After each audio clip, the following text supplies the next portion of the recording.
Hello everyone, I hope you are all doing good.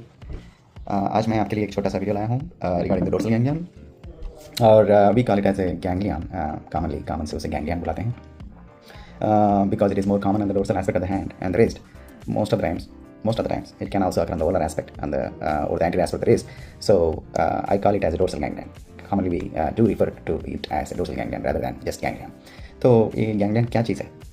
ये ganglion, ये जो swelling आता है ना रिस्ट के ऊपर और पीछे वाले साइड पे हाथ के ऊपर, तो वो जैसा हम चलता है ना, चमड़ी जब चलती है, बर्न्स होते हैं तो वाटर का ब्लब आता है ना, वैसे ही रहता है। लेकिन ये डीपली सीटेड है, अंदर रहता है, ऊपर नहीं रहता है, सुपरफिशियल नहीं रहता है, डीपली सीटेड रहता है, टेंडन के ऊपर रहता है। एक एक फिंगर को एक टेंडन जाता है ना, वो टेंडन के ऊपर रहता है। तो टेंडन का जो शीट होता है वो इन्फ्लेम होता है और उसके अंदर जेली लाइक मटेरियल कलेक्ट होता है। कलेक्ट होने की वजह से आपको ब्लब के जैसा स्वेलिंग आता है डोर्सल ऑफ द हैंड और dorsal of the wrist side पे। तो ये बहुत ज़्यादा कॉमन है यूजुअली। जो लोग ज़्यादा हैंड जॉब करते हैं, इंक्लूडिंग आवर सर्जन्स भी, जिनको इंस्ट्रूमेंट करना पड़ता है, फ्रैक्चर को फिक्स करने के लिए स्क्रूज बिठाना पड़ता है, रॉड बिठाना पड़ता है, प्लेट्स बिठाना पड़ता है, तो बहुत ज़्यादा पावर यूज़ करना पड़ता है ना। तो सर्जन्स में भी ये कॉमन है। तो ये है यूजुअली इसका जो उसमें एक छोटा सा इंजेक्शन डाला जाता है, steroid injection. Before injecting the steroid inside the ganglion, वो गैंग्लियन के अंदर जो मटेरियल होता है ना, जेली मटेरियल, उसको निकाला जाता है, जहाँ तक निकाल सकते हैं निकाला जाता है। उसके बाद जो है स्टीरॉयड इंजेक्शन देते हैं और उसके ऊपर प्रेशर बैंडेज डाल देते हैं फॉर 3 वीक्स। तो वो चला जाता है, लेकिन परमानेंट से नहीं जाता है, फिर आने के चांसेस हैं, रिकरेंस के चांसेस बहुत ज़्यादा हैं उसमें। और एक modality of treatment, non surgical treatment उसको जो बोला जाता है वो है थ्रेडिंग।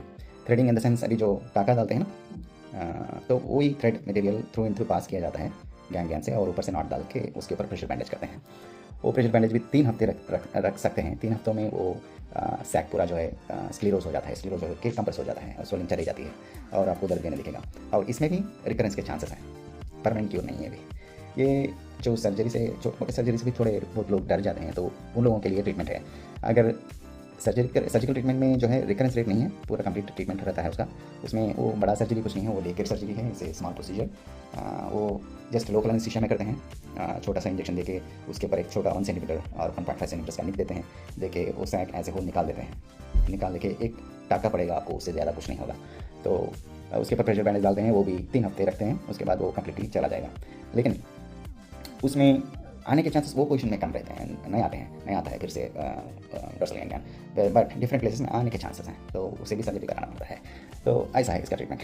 तो आई होप ये वीडियो आपको पसंद आएगा, और अगर आपको पसंद आया तो do like, share and subscribe my YouTube channel, and I hope to meet you soon again in the next video. Till then, take care of yourself and your family.